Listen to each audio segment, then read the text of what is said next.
യബ്ബേസ് ഇസ്രായേലിന്റെ ദൈവത്തോട്, നീ എന്നെ നിശ്ചയമായും അനുഗ്രഹിച്ച് എൻ്റെ അതിർ വിസ്താരമാക്കുകയും നിന്റെ കൈ എന്നോട് കൂടെ ഇരുന്ന അനർത്ഥം വ്യസന കാരണമായി തീരാതെ വണ്ണം എന്നെ കാക്കുകയും ചെയ്തെങ്കിൽ കൊള്ളായിരുന്നു എന്ന് അപേക്ഷിച്ചു.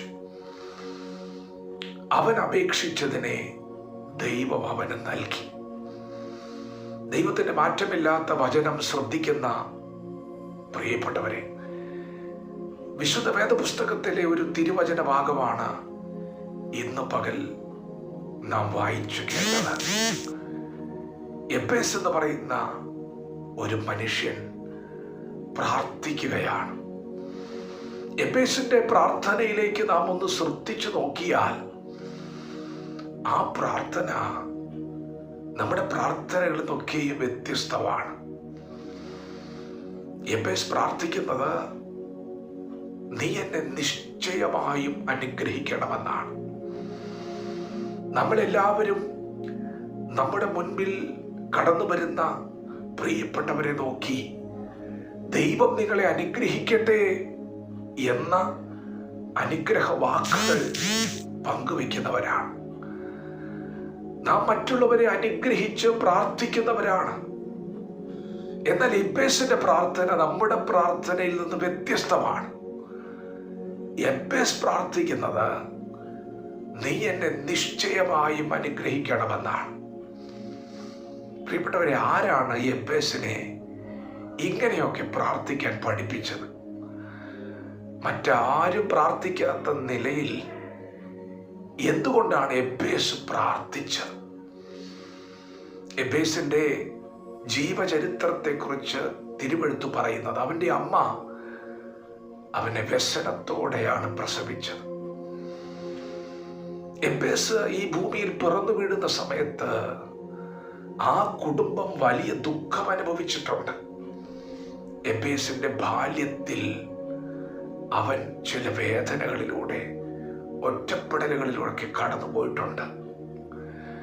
യബ്ബേസിനെ പ്രാർത്ഥിക്കുവാൻ പഠിപ്പിച്ചത് യബ്ബേസിന്റെ ജീവിതമാണ്. അവന്റെ ജീവിതത്തിലെ ഒറ്റപ്പെടലാണ്, അവന്റെ ജീവിതത്തിൽ കടന്നു വന്ന നിന്ദയാണ് അവനെ പ്രാർത്ഥന പഠിപ്പിച്ചത്. പ്രിയപ്പെട്ടവരെ, നിശ്ചയമായും എന്നെ അനുഗ്രഹിക്കണമെന്ന് അവൻ പറയണമെങ്കിൽ അവനൊരു അനുഗ്രഹം വേണം.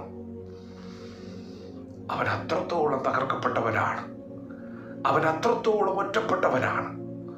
ദൈവമേ, നീ എന്നെ അനുഗ്രഹിക്കാതെ എനിക്കിനിയൊരു ജീവിതമില്ല.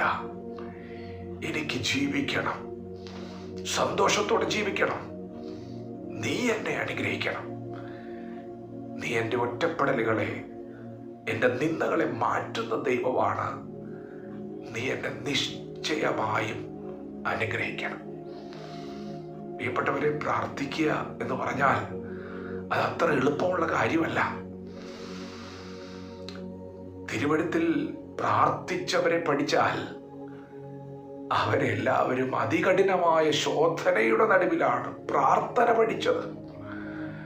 യാക്കോബ് യാബോക്കിന്റെ കടവിൽ പ്രാർത്ഥിക്കുമ്പോൾ യാക്കോബ് പ്രാർത്ഥിക്കുവാൻ ഇടവന്ന സാഹചര്യം അവന്റെ ജീവിതത്തിലെ കഷ്ടതയാണ്. അവനെ പ്രാർത്ഥന പഠിപ്പിച്ചത് കഷ്ടതയാണ്. ഇന്ന് പകൽ നിങ്ങളുടെ ജീവിതത്തിൽ ചില നിലവിളികൾ ഉയരുന്നുണ്ടെങ്കിൽ, മറ്റാർക്കുമില്ലാത്ത ചില വേദനകളിലൂടെ നിങ്ങൾ കടന്നു പോകുന്നുണ്ടെങ്കിൽ, ഇന്ന് പകൽ നിങ്ങൾ വ്യത്യസ്തമായ നിലയിൽ പ്രാർത്ഥിക്കാൻ പോവുകയാണ്. നിങ്ങളുടെ പ്രാർത്ഥനയുടെ തലങ്ങൾ മാറാൻ പോവുകയാണ്.